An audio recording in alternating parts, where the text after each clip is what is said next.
Welcome to student dictation. Dictation 5 second बाद शुरू होगा। Ready start. उपाध्यक्ष महोदय, मैं इस बिल का स्वागत करता हूँ।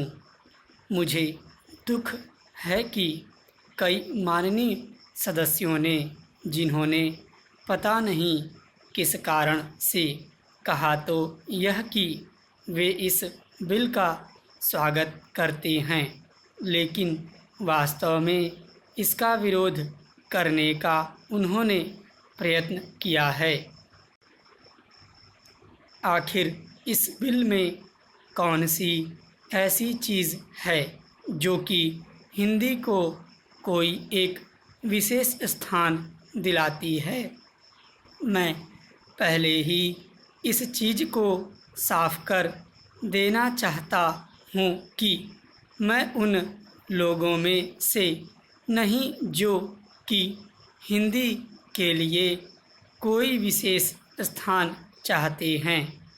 मुझे तो ऐसा लगता है कि जो सदस्य महोदय ऐसा कहते हैं कि इस बिल के द्वारा हिंदी को कोई विशेष स्थान दिया जा रहा है, उन्हें वास्तव में हिंदी का इतिहास मालूम नहीं है।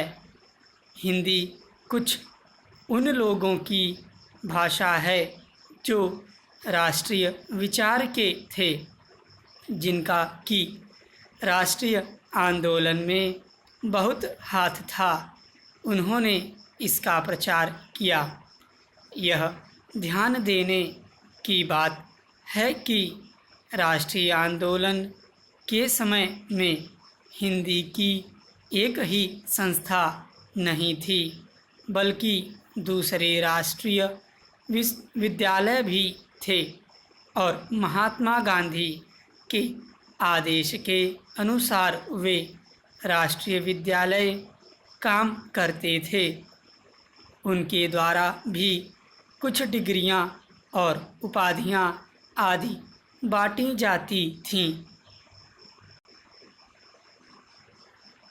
अब इन विद्यालयों द्वारा उपाधि बांटने का काम, जो कि उनके द्वारा पहले से किया जा रहा है, उसी को इस बिल के द्वारा यदि जारी रखा जाता है तो मेरी समझ में नहीं आता कि कैसे कुछ लोग यह समझ लेते हैं कि इस बिल द्वारा हिंदी को कोई विशेष स्थान दिया जा रहा है।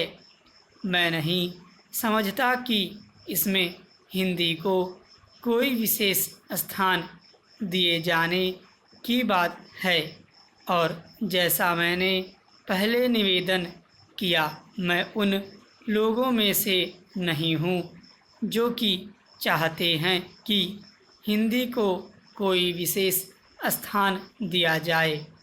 लेकिन मैं एक बात अवश्य उन लोगों से पूछना चाहता हूँ, जब भी उन्हें अवसर मिलता है, किसी न किसी तरीके से एक ऐसे राष्ट्रीय निश्चय का जो कि आज नहीं बल्कि आज से कई वर्ष पहले लिया गया था, उसका विरोध करने के लिए तैयार रहते हैं। संविधान में राजभाषा के संबंध में स्पष्ट व्यवस्था दी हुई है, तो भी मेरे यह मित्र उसका विरोध करने का प्रयत्न करते हैं। क्या उनके सामने देश की एकता के लिए कोई दूसरा रास्ता है?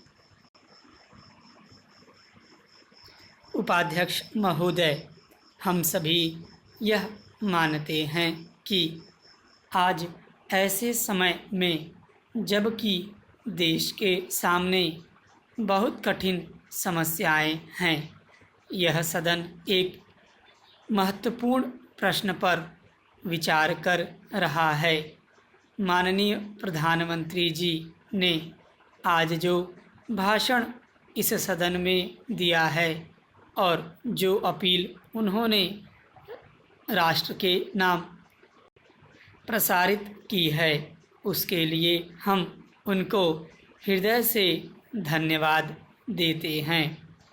आज उन्होंने अपने भाषण में यह बिल्कुल बता दिया है कि यद्यपि हम हिंदुस्तानवासी शांति चाहते हैं और हमने बराबर हर कीमत पर शांति को बनाए रखने की कोशिश की है, लेकिन इसका अर्थ नहीं हो सकता कि हम अपनी सीमाओं का उल्लंघन सहन करें या अपने राष्ट्र की कोई भूमि किसी को देकर के शांति स्थापित करने का प्रयत्न करें। प्रधानमंत्री जी ने सदन के सामने जो भाषण दिया है और जो आंकड़े सदन के सामने रखे हैं, सचमुच उनसे यह स्पष्ट प्रकट हो जाता है कि हमारी जिन सीमाओं का आज पाकिस्तान अतिक्रमण कर रहा है, वे सीमाएं और वह भूमि सब हमारी है। इस समय पाकिस्तान का जो रवैया है वह कोई नई बात नहीं है। हमने बराबर पाकिस्तान की ओर मित्रता का हाथ बढ़ाया है, लेकिन पाकिस्तान ने बराबर उस हाथ को काटने का प्रयत्न किया है। देश के विभाजन के समय से लेकर हमने बराबर हर प्रश्न का, हर विषय को मित्रता से तय करने का प्रयत्न किया है, चाहे पाकिस्तान का रुख किसी भी प्रकार का क्यों न रहा हो। देश के विभाजन के समय हमने पाकिस्तान के साथ में जो समझौता किया, उसके अनुसार हमने पाकिस्तान को उसके हिस्से से अधिक दिया। उसके पश्चात जब कोई प्रश्न हमारे सामने आए, हमने उनको उचित प्रकार से तय करने का प्रयत्न किया। आज भी पाकिस्तान की तरफ हमारा करोड़ों रुपए का कर्ज है, जिसको पाकिस्तान ने आज तक नहीं दिया है, लेकिन फिर भी हमने पाकिस्तान के साथ अच्छा बर्ताव रखा है।